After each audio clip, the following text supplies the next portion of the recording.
Hi, I'm Erica Stocker, and welcome to Legislative Insights, McDermott's Government Strategies look at the midterm elections. Today I'm joined by Jeff Miller, and we'll be discussing topics related to veterans issues. Congressman Miller, welcome. It's great to be with you.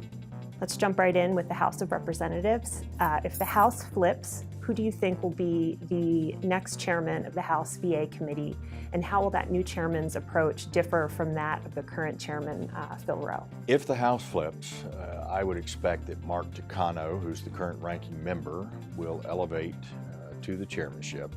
I do think there are going to be some significant changes in the way that the committee operates. I think there will be significant more oversight on the administration and focus on the Department of Veterans Affairs. I would also say that if Representative Takano becomes the chairman, he has a very close relationship with the labor unions, and I would think that the rulemaking process for the Mission Act, which is Choice 2.0, will become much more difficult because of some of the things that I believe the Democrats will want in those rules. Now let's move over to the Senate. Many are predicting that the Senate will remain in Republican control in the 116th Congress. Do you anticipate any changes in leadership at the Senate VA Committee in the new Congress? I really don't.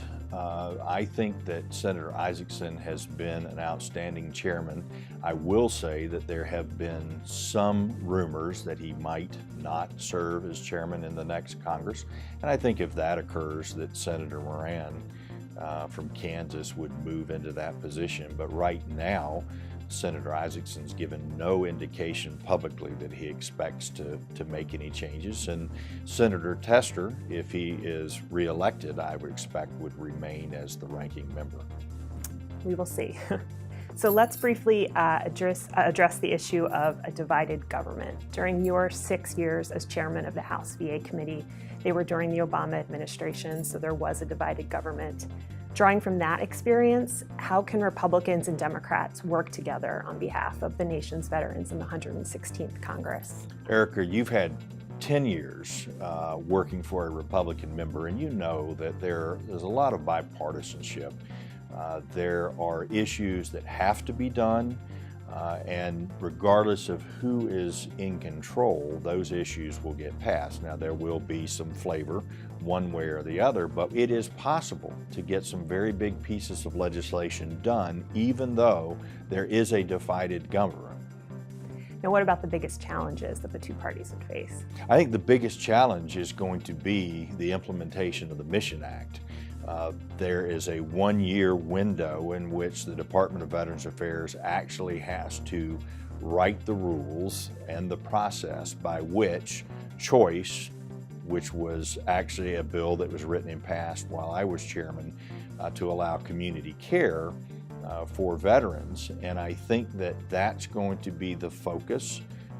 Chairman Takano, if he becomes the chairman in the House, is less apt to favor community care and more inclined, I'm sure, to keep the care as close to the Department of Veterans Affairs as possible. Now, what about the high turnover at the VA? Will that impact the on-time implementation of the Mission Act? I really don't think so, because most of the upper echelon positions have been filled. There is still an acting undersecretary. There are 3 undersecretaries that have to be confirmed by the Senate. 2 of them have been done. There is still an acting. And I think that he will continue to focus, as will those that are underneath his leadership, on getting this done. The law requires by June of 2019 that these rules be written.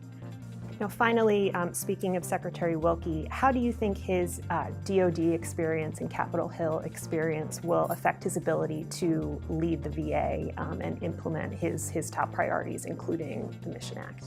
I think that Secretary Wilkie was an excellent pick by President Trump. I know that he was focused on many of the same types of issues while he was at the Department of Defense. So he brings with him a lot of knowledge about medical fields as it relates to large numbers of people.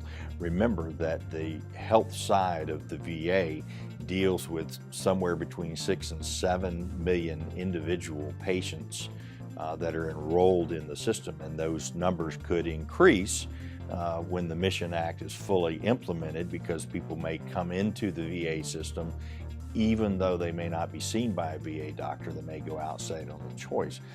Also, the legislative experience that Secretary Wilkie has had working for members of the Senate, some who are actually on the Hill today, will be very important, because I think that it is critical for people to have in the administration some type of knowledge of how the legislative process works on the Hill. Chairman Miller, thanks for your insights today. Thank you.